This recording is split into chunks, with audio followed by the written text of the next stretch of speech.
wabarakatuh.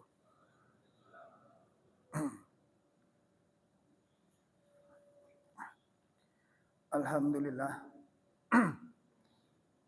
Nahmaduhu wa nasta'inuhu wa nastaghfiruh. Wa na'udzu billahi min sururi anfusina wa sayyiati a'malina. May yahdihillahu fala mudhillalah wa may yudlil fala hadiyalah. Asyhadu an la ilaha illallah wahdahu la syarikalah wa asyhadu anna Muhammadan abduhu wa rasuluh. Ya ayyuhalladzina amanu taqullaha haqqa tuqatih wa la tamutunna illa wa antum muslimun. Ya ayyuhalladzina amanu taqullaha wal tandur nafsum ma qaddamat lighad. Wattaqullaha innallaha khabirun bima ta'malun. Allahumma salli wa sallim wa barik ala nabiyyina Muhammadin wa ala alihi wa ashabihi wa man tabi'ahum bi ihsanin ila yaumiddin, amma ba'd. Ikhwatul kiram, bapak-bapak, ibu-ibu,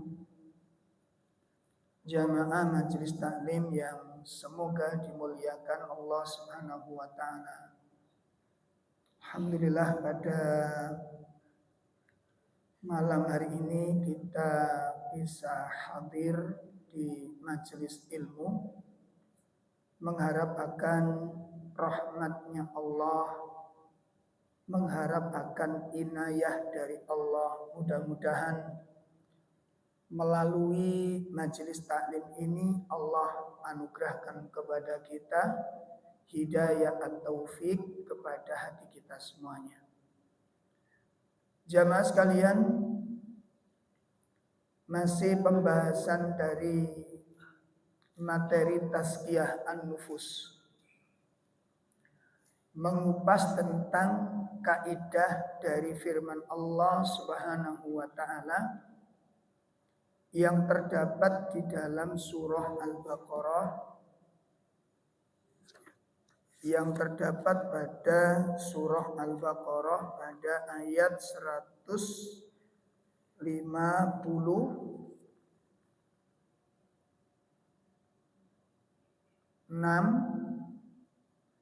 yang berbunyi inna lillahi wa inna ilaihi raji'un.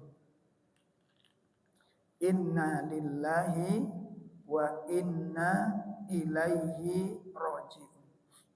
Ada dua pembahasan di situ. Pembahasan yang pertama adalah pembahasan kalimat inna lillah. Sesungguhnya kami, kita semuanya adalah lillah, milik Allah. Kalimat ini itu diucapkan sebagai bentuk dari i'tiraf. Diucapkan sebagai bentuk i'tiraf. Apa i'tiraf itu? I'tiraf itu adalah suatu pengakuan. I'tiraf adalah suatu pengakuan. Pengakuan i'tiraful abdi, pengakuan seorang hamba. Pengakuan seorang hamba. anna bahwasanya nafsahu dirinya itu adalah al-abdu hamba. Saya ulangi lagi. Kalimat ini itu kalau dibaca dengan hatinya. Saya ulangi. Kalau seorang hamba membaca kalimat ini, dan tentu kalimat ini sudah ribuan kali kita ucapkan. Atau mungkin bahkan jutaan kali kalimat ini sudah kita ucapkan. Kalimat innalillah.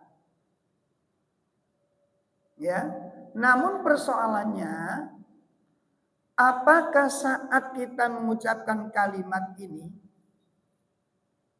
adalah sebagai bentuk pengakuan atau sebagai bentuk ini tuntutan.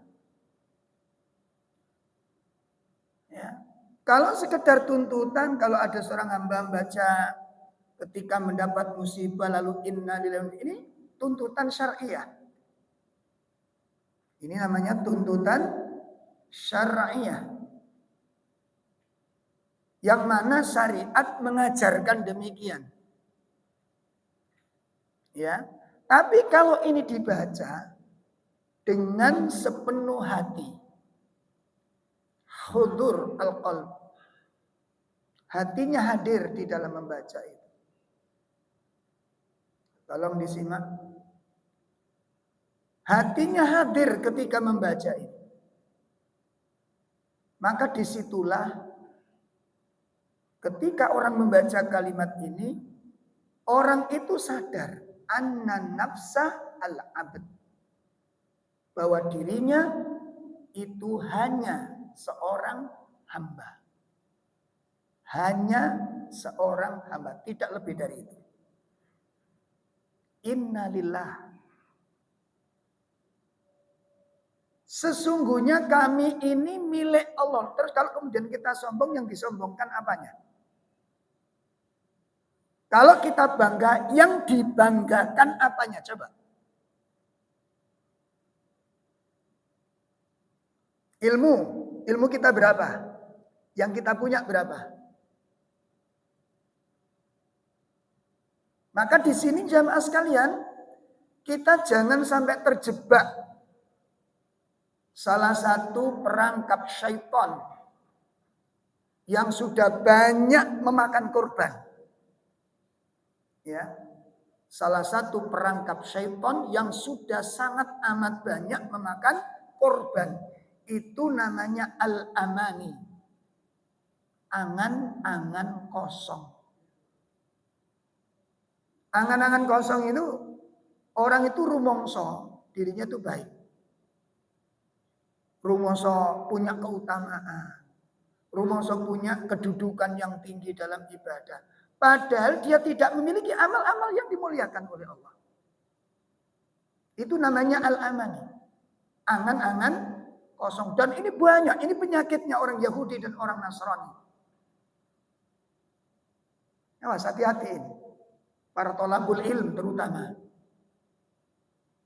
Rumongso jadi orang baik, rumongso jadi orang mulia, tapi dia tidak memiliki amal-amal yang mulia. Ibadah-ibadah yang mulia. Nanti kalau diungkapkan kita ketahuan semua ini, Pak. Ya, ketahuan semua. Berarti kan ya. Jadi kalau kita sadar dengan kalimat ini, memahami kalimat ini dengan benar, itu tidak akan ada perasaan-perasaan semacam ini. Bangga dengan ilmu, bangga dengan ibadah, bangga dengan ketaatan, bangga dengan apapun yang lain. Tidak akan muncul di hati kita. Tidak akan tumbuh di hati kita. Maka kalimat innalillah itu pintu menuju al-khusyuk. Saya ulangi.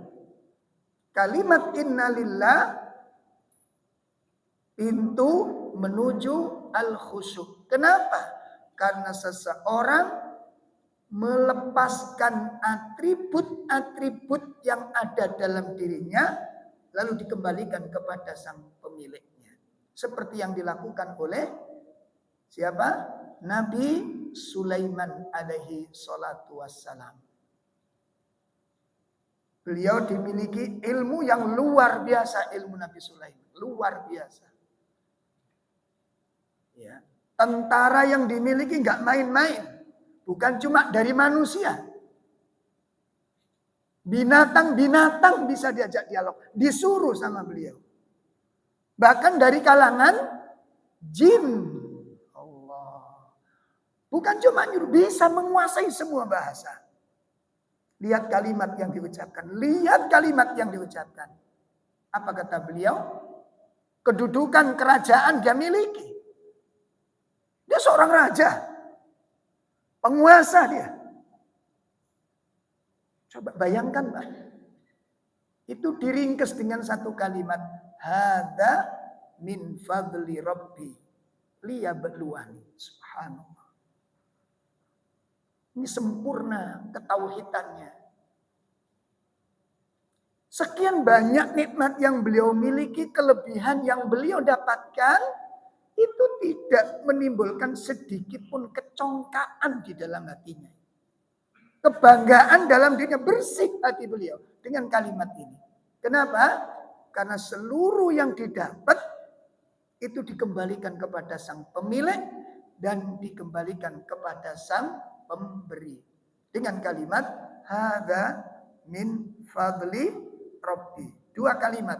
Kalimat yang pertama menempatkan ini semua milik Allah.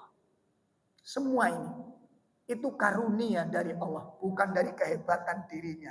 Lihat, bukan dari kesuksesan timnya. Hadza min fadli rabbi. Itu yang pertama, Pak. Yang kedua apa? Liyabluwani. Kesuksesanku, keberhasilanku, kekayaanku, kehebatanku, ini ujian dari Allah. Itu yang saya katakan tadi. Maka kalimat inna lillah, kita semuanya milik Allah, itu jalan menuju al-khusyuk. Nah, kalimat innalillahi inilah perwujudan dari tauhid rububiyah. Saya ulangi lagi. Maka selama ini belum ada di dalam diri kita, Pak, sulit kita menempatkan diri sebagai seorang hamba. Karena rumongso tadi itu. Ya, karena rumongso tadi itu. Jadi sulit kiranya kita menempatkan diri, memposisikan diri sebagai al-abdu. Sebagai hamba. Ya. Makanya dijelaskan di dalam surat apa kemarin yang sudah kita bahas. Langkah dari menuju khusyuk itu. Ya, hal ataka hadithul ghasyiyah. Kemudian ayat berikutnya apa? Wujuhun yauma idzin ketemu di sini. Banyak wajah-wajah pada hari itu tertunduk dan terhina. Perhatikan. Khasyiah artinya apa, Pak? Tertunduk dan terhina. Orang itu tertunduk wajahnya, tertunduk kedudukannya, dan dia merasa dirinya terhina. Apa sebabnya? Apa sebabnya? Pada hari kiamat kelak banyak sekali, bahkan semua manusia tertunduk dan terhina. Apa sebabnya? Dalam? Nah, apa sebabnya? Lu nopo? Ayo bareng-bareng ngaji nih. Saya urip ngaji nih. Apa sebabnya kira-kira? Yang menyebabkan orang tertunduk dan terhina itu kapan? Biasanya pada posisi yang bagaimana? Dia tertunduk dan terhina itu gimana? Posisinya apa kira-kira? Lagi bingung ini. Saya kasih kesempatan berpikir 2 bulan. Si Angel ini awas ini, jangan-jangan ini belenggu-belenggunya kita. Sulit menjadi orang yang lembut hatinya. Awas, hati-hati ini. Kenapa kok pada hari itu banyak wajah-wajah tertunduk dan terhina itu gimana toh? Tertunduk bagaimana, terhina itu bagaimana? Terus kan organnya Pak nih Pak. Kapan saat itu orang merasa seperti itu, kapan kira-kira? Kalau kita merasa itu kira-kira kapan? Nah gitu loh. Pernah nggak orang merasa seperti itu? Kalau itu kita nggak ngerasakan, sampai kiamat nanti kita nggak akan khusyuk Pak. Khusyuk itu artinya. Makanya disebut khosyiah. Makanya kenapa kita nggak tawadhu, kita nggak ada harapan. Sholat itu biasa aja, akhirnya menyombongkan diri. Berapa banyak orang berpuluh-puluh tahun ngaji, berpuluh-puluh tahun sholat, berpuluh-puluh tahun sujud, hatinya nggak lembut-lembut. Karena kita gagal memahami kalimat ini. Kita gagal memahami kalimat ini. Makanya untuk membuka cara yang mudah, ketika sholat, kita ambil contoh aja kita sholat. Ada 2 hal yang hilang. Ini ayo diambil gitu loh. Sehingga surat Al-Ghasyiyah ayat 2 itu menjadi sifat kita. Nemen ngapunten ya, nemen gak beradabnya gitu loh. Sekarang Bapak begini, kalau Bapak sebagai seorang majikan, Ibu sebagai majikan, ya, lalu Anda ngelihat pembantu Anda punya pembantu 5 di situ, semuanya pembantu dan Anda perlakukan semuanya pembantu. Ada salah satu pembantu yang sombong di tengah-tengah pembantu yang lain. Anda ngelihat itu rasanya gimana? Dalam atut mana? 1, dia nggak beradab. 2, dia nggak tahu diri. Gimana? Lawang podok-podok pembantunya. Atau begini yang paling gampang itu. Anda ngelihat 10 orang turun dari truk pengemis semua. Pengemis semuanya. 10 orang turun dari truk pengemis semuanya. Lalu masing-masing menyebar. 1 ngemis di sini, 1 ngemis di sini, 1 ngemis di sini. Setelah kumpul, salah satu pengemis ini menyombongkan diri di tengah-tengah 10 pengemis. Anda ngelihat, kira-kira apa komentar panjenengan? Komentar atau enggak? Enggak komentar ya. Luar biasa jenengan ini. Luar biasa itu. Komentar badan? Apa komentarnya? Lemong podong ngemis. Pak, Anda tahu pengemis yang nggak tahu diri itu siapa?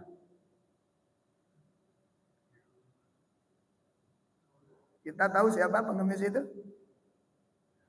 Kita. Ayo dioncai. Saya terus terang kurang hobi ngobrol dalil.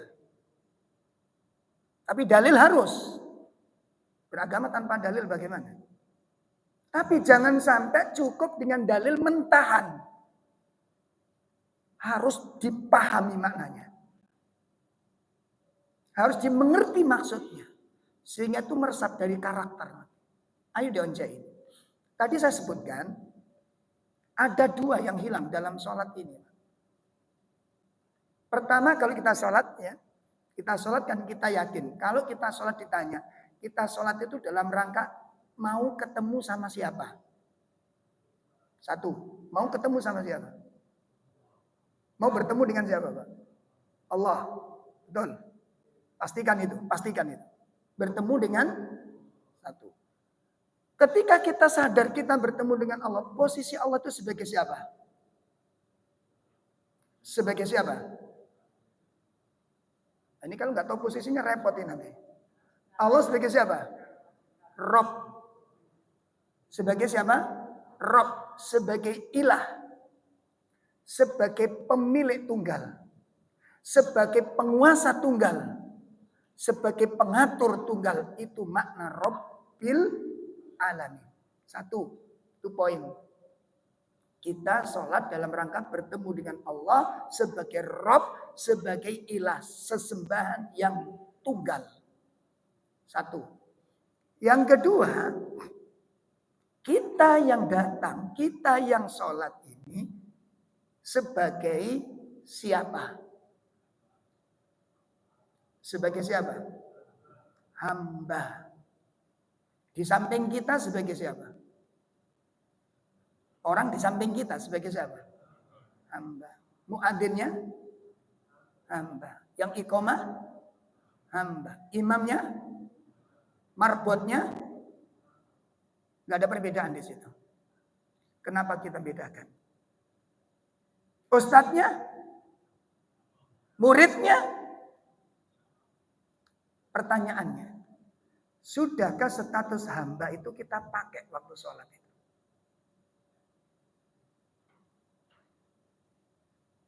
Sudahkah status hamba sudah kita pakai waktu sholat itu?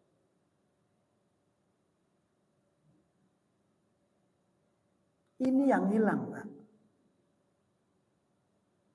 Yang kemudian disitulah muncul merasa punya kedudukan, merasa punya kekuatan.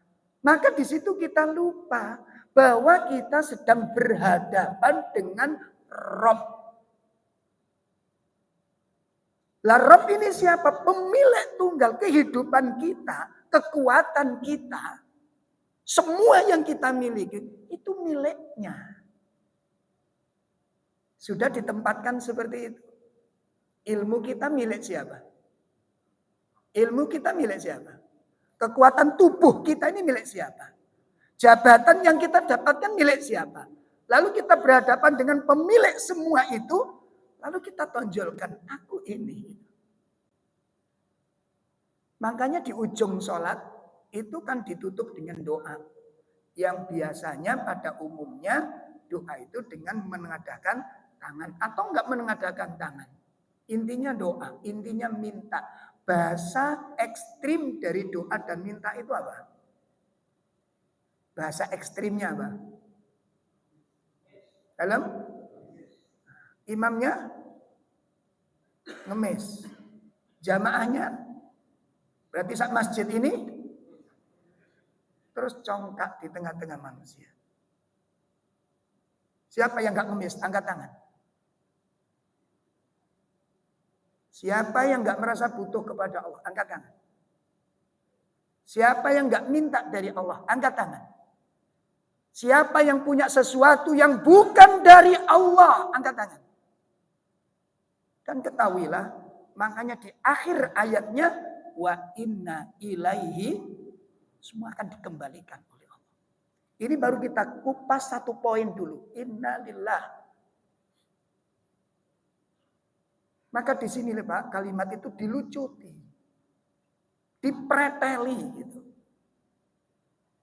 Makanya pada pertemuan bulan yang lalu, kita kasih contoh yang paling gampang. Saat kita umroh, saat kita haji. Semua atribut dunia kita itu kan disuruh ngelepasin kita. Jaket kita, kaos kita, baju kita, seragam kita. Disuruh melepasi semua. Diganti baju apa? Baju apa? Jas hujan? Oh bukan. Apa Pak? Itu baju penghambaan. Apa cukup sampai di situ? Enggak. Dikuatkan dengan kalimat talbiyah. Kalimat talbiyah itu merangkum dari kalimat innalil wa inna ilaihi raji'un. Hanya saja kita ini lafaz-lafaznya saja yang dipahami itu. Hanya kalimat-kalimat saja yang dihafalkan itu. Enggak diresapi. Coba jenengan resapi kalimat itu. Labbaik Allahumma labbaik. Labbaik la syarika laka labbaik. Innal hamda wan ni'mata laka wal mulk la syarika lak. Innal hamda, segala pujian wan nikmata, semua kenikmatan, laka wal mulk, dan semua kekuasaan dan kerajaan itu milikmu ya Allah. Terus kita punya apa? Punya apa? Itu yang gak ada di hati kita. Rumongso punya, itulah sholatnya orang-orang yang takabur.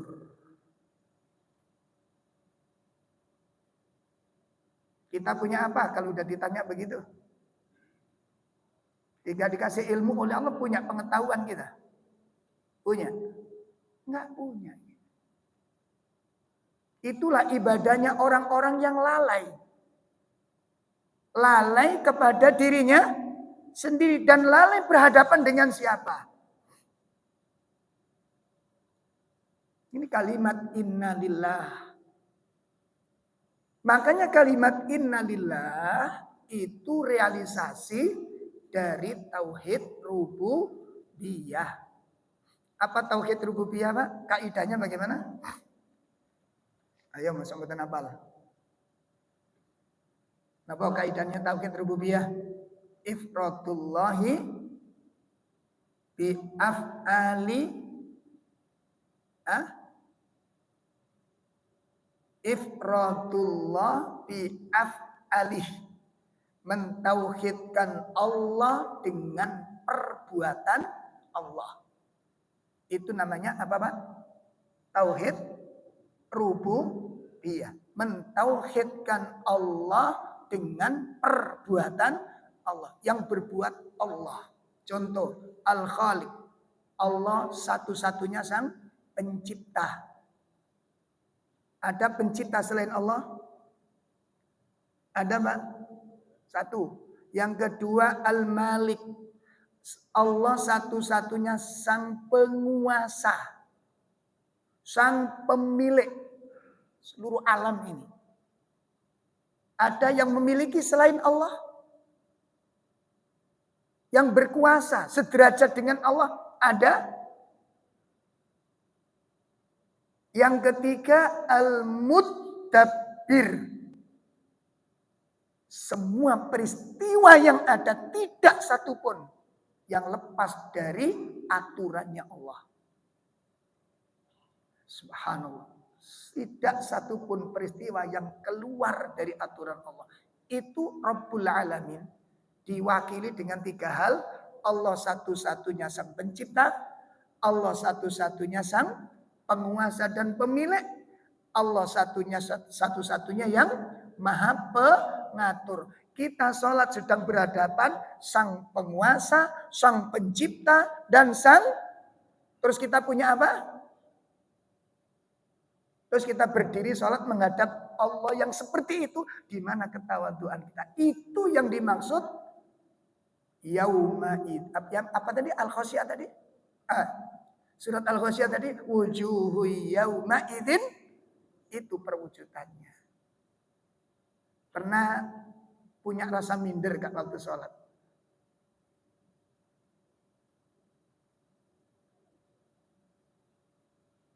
Itu kan berarti antara pengakuan lisan dengan pengakuan hati beda. Ini loh, Pak. Saya pernah qadarullah ada daurah Syekh Abdul Razak di yayasan kami. Saya dapat kursi VIP. Duduk paling depan. Berangkat acara belum sarapan. Berangkat pagi belum sarapan. Tanya teman-teman, ini nanti acaranya jam berapa ini? Ya, mungkin sebentar lagi, Ustaz. Akhirnya dapat info dari yayasan. Sebentar lagi acara dimulai, tolong asatid masuk, asatidah masuk ke ruang khusus karena ada nasihat-nasihat yang akan disampaikan oleh Syekh Abdul Razak. Begitu duduk, Pak, nah kita biasa ngajian ya kan. Begitu duduk di hadapan Syekh, satu ilmu kalah, gitu. Kalah apa menang? Kalah. Kedudukan kalah, status kalah, ketakwaan kalah, kealiman kalah, kekhusyuan kalah, dan kita tahu siapa beliau. Kalau jenengan berkesempatan duduk di depan orang-orang seperti ini, katakan nanti satu misal di hadapan bagian ada Syekh Abdul Razak, ada Syekh siapa? Syekh Sudes, Syekh Surem, duduk di depan panjenengan, lalu duduk di depan sendiri, berani duduk metingkrang? Berani? Berani? Atau duduk layal-layal ya? Di hadapan saya, berani? Berani betul? Kalau jenengan berani sawat roti goreng teko Tuhan ini. Itu namanya nggak punya adab. Kenapa kok nggak berani, Bang? Berani makan telap gitu, walaupun lapar, panik. Berani, Pak? Ada buah-buahan banyak, makan ceput, kepingin anggur, makan anggur, pin plengkeng, makan plengkeng. Sedangkan saya sedang memberikan nasihat. Berani kita makan seperti itu? Atau minum dinikmati begitu? Kenapa nggak berani? Kenapa nggak berani? Perasaan kita pada hari itu kayak apa? Jatuh kita sudah. Itu yang dikatakan khosyi'ah. Tertunduk dan terhina. Kenapa? Karena berhadapan dengan orang yang jauh ilmunya, jauh alimnya, jauh kebaikannya, jauh kesolehannya. Itu baru berhadapan dengan sesama manusia. Sholat itu bukan manusia. Sholat kita bukan berhadapan dengan syekh. Sholat kita bukan sedang menghadap presiden. Sholat kita bukan sedang berhadapan dengan menteri. Jauh tidak sebanding kedudukannya. Ini yang hilang. Kita ini pengemis yang sombong. Ngapunten sangat. Peminta yang tidak tahu diri. Menyombongkan diri di hadapan. Waktu kita rumongso jadi ini. Waktu kita rumongso hati ini. Allah tahu nggak perasaan gejolak hati kita rumongso jadi. Allah melihat apa badan? Allah melihat apa badan? Pun. Berapa lama nanti kita seperti ini?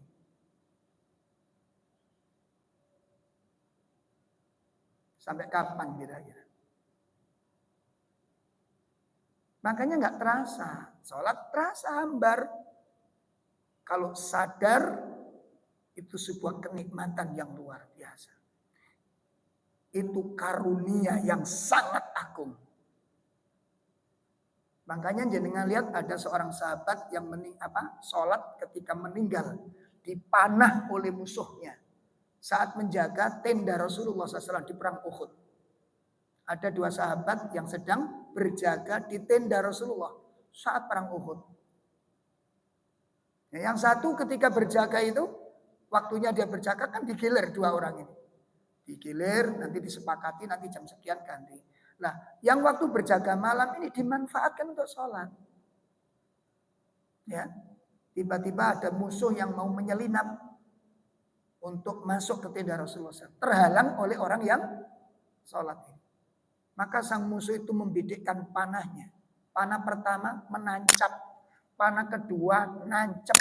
Panah ketiga nancap. Dan dia terus sholatnya. Ya, begitu panah yang keempat dia sudah melelah. Dia akhiri bacaannya. Hatinya berbicara. Kalau aku tidak takut dengan keselamatan Rasulullah. Akan aku habiskan surat ini. Tapi aku khawatir dengan keselamatan Rasulullah. Maka bacaan suratnya diperpendek. Setelah itu baru dia bangunkan saudaranya yang berjaga itu, yang tidur. Dia katakan, saudaraku bangunlah, musuh sudah datang. Lah temennya yang tidur itu kaget, Pak. Dari mana kamu tahu kalau musuhnya udah datang? Coba lihatlah ini. Begitu dia dibuka matanya, karena waktu tidur terkejut dia. Kenapa? Karena tubuh saudaranya sudah dipenuhi dengan panah-panah yang mengerikan. Lantas dia berkata, bagaimana kamu lakukan yang demikian ini? Kenapa engkau tidak bangunkan aku sejak awal? Dan kau biarkan dirimu sampai seperti ini. Apa jawabnya? Bagaimana aku membangunkan dirimu? sedangkan aku sedang bermesraan dengan Robku. Insyaallah. Inilah kata Imam Ibnul Qayyim, salatnya orang-orang yang jatuh cinta. Ada kitab bagus yang ditulis Imam Ibnul Qayyim. Salatnya orang yang jatuh cinta. Itu salatnya para sahabat. Bagaimana kelezatan ketemu dengan sang kekasih. Pun saat-saat yang paling bahagia kapan kita rasakan? Ayo, pernah jatuh cinta betul? Enggak pernah. Kasihan. Yang pernah jatuh cinta siapa? Wah. Yang pernah jatuh cinta siapa ini? Enggak ada. Enggak pernah jatuh cinta, Pak. Masya Allah. Makanya surem-surem. Kalau orang jatuh cinta saat yang paling bahagia kapan? Kapan? Kayaknya sudah hilang semua cintanya. Saat bertemu dengan sang kekasih. Sekarang renungkan itu. Di mana letak kecintaan kita kepada Allah? Kok kalau sholat, kalau zikir, kok gopo kabeh kepingin cepat selesai. Ngapunten sangat. Terus kita contohnya goblok-goblokan mawon dia. Bodoh-bodohan mawon. Mana bukti cintamu kepada Allah? Kenapa kau tidak nikmati? Adakah sesuatu yang lebih nikmat dari hal ini? Berdialog, berbicara, bercengkrama, bermesraan dengan sang kekasih. Adakah waktu yang lebih lezat daripada ini? Adakah waktu yang lebih nikmat daripada ini? Enggak ada, Pak. Tapi kenapa kita merasa tersiksa dan tidak menikmati kalimat demi kalimat? Maka ini akan memberikan jawaban, kita belum mencintai dari hati kita. Kita mencintai baru di lisan kita. Itu bukti. Mau disangkal? Mau dibantah? Monggo. Enggak bisa Ustaz. Pun. Semua pecinta, apapun itu bentuknya, akan menikmati pekerjaan yang dicintainya. Pecinta musik, jangan lihat itu. Berapa kilo akan ada di Uber sama dia, walaupun gak ada kendaraan. Betul? Betul? Ban kempes alasan? Ban kempes alasan? Enggak. Enggak ada kendaraan, jadikan alasan? Enggak. Lihat pecinta-pecinta itu. Berpuluh-puluh kilo di Uber. Sampai ada yang ditunggui. Sang kekasih dan sang idolanya ini. Saya menyaksikan langsung, Mbak, Masya Allah. Para pecinta itu kayak begitu. Waktu di Stadion Sidoarjo ada karnaval SCTV. Itu kan malam puncaknya itu menghadirkan band Slanker itu. Band yang berjudul Slang gitu. Itu Slanker mania. Itu 4 hari sebelum acara itu datang. Itu sudah kumpul Pak di sana Pak. Bawa spanduk itu. Ada yang dari Pati. Ada yang dari Jawa Tengah. Ada yang dari Bojonegoro. Dipasang itu tenda kecil-kecil. Mereka wukuf. Mabit. Perhatikan. Menunggu sang siapa? Menunggu sang siapa? Itu karena hatinya cinta. Dan itu dibuktikan. Sekarang kita ditagih. Mana bukti cintamu kepada Allah? Dibuktikan dengan apa sekarang? Sholat gopoh kabeh nang mari. Apa itu bentuk cintamu kepada Allah? Sebelum satu kata, saya ulangi Pak. Sebelum satu kata diberikan Allah kepada kita, ayo diperbaiki mulai sekarang. Wis gak nuntut macam-macam, buktekno. Karena yang ditunggu oleh Allah, yang ditunggu oleh Rasul itu pengakuan apa kenyataan? Pengakuan apa kenyataan? Aku cinta Allah, cinta Rasul. Itu pengakuan atau kenyataan yang dinantikan, yang diharapkan itu. Sekarang buktikan. Apa buktinya? Sebelum satu kata diberikan kepada kita. Kita mengaku cinta Quran. Kita mengaku cinta masjid. Kita mengaku cinta ilmu. Kita mengaku cinta Rasul. Kita mengaku cinta amal soleh. Mengaku boleh saja. Pertanyaannya, bisakah kita? Kalau tidak cocok ucapan kita, saat kita diberdirikan oleh Allah dan ditanya satu persatu, kita pun menjawab, aku cinta, aku cinta, aku cinta. Sekian ribu kita katakan cinta, Allah membatalkan dengan satu kata. Kadzabta, ludes pengakuan ini. Engkau bohong. Seperti 3 orang ahli ibadah. Ahli ibadah ini Pak, diseret di atas mukanya dan dimasukkan ke dalam neraka. Kenapa? Karena ucapan dengan kenyataan beda. Yang satu siapa? Orang mati syahid. Kurang opo Pak. Mati ketika perang bela agama ini. Dipanggil nanti pada hari kiamat. Ditanya, apa yang menyebabkan kematianmu? Aku mati karena membela agamamu ya Allah. Aku kurbankan hartaku, aku kurbankan waktuku, aku kurbankan tenagaku, aku kurbankan nyawaku untuk membela agamamu. Begitu dia sebutkan semua pengorbanannya, Allah jawab dengan satu kata. Apa Pak? Kadzabta, engkau dusta. Habis pengakuan. Ludes pengakuan itu. Lantas dia pun diseret di atas mukanya. Kemudian dilemparkan ke dalam neraka. Kita jangan ngaku-ngaku bagi buktikan. Cinta Rasul bukti ini apa? Wong sholat jamaah ya sering keter. Maca Quran yo arang banget. Inikah bentuk cinta? Hah? Coba para pecinta jenengan lihat, Masya Allah. Bercapek-capek, berletih-letih. Itu sampai saya bayangkan loh Pak. 4 hari loh. Wukuf di Gor.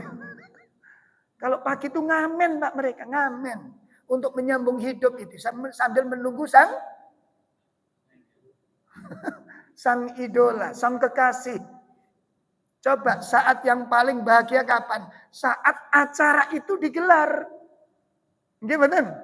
Begitu pemain-pemain selain naik di atas panggung, nggak bisa dibayangkan kegembiraannya. Itu kalau pas acara sudah dimulai.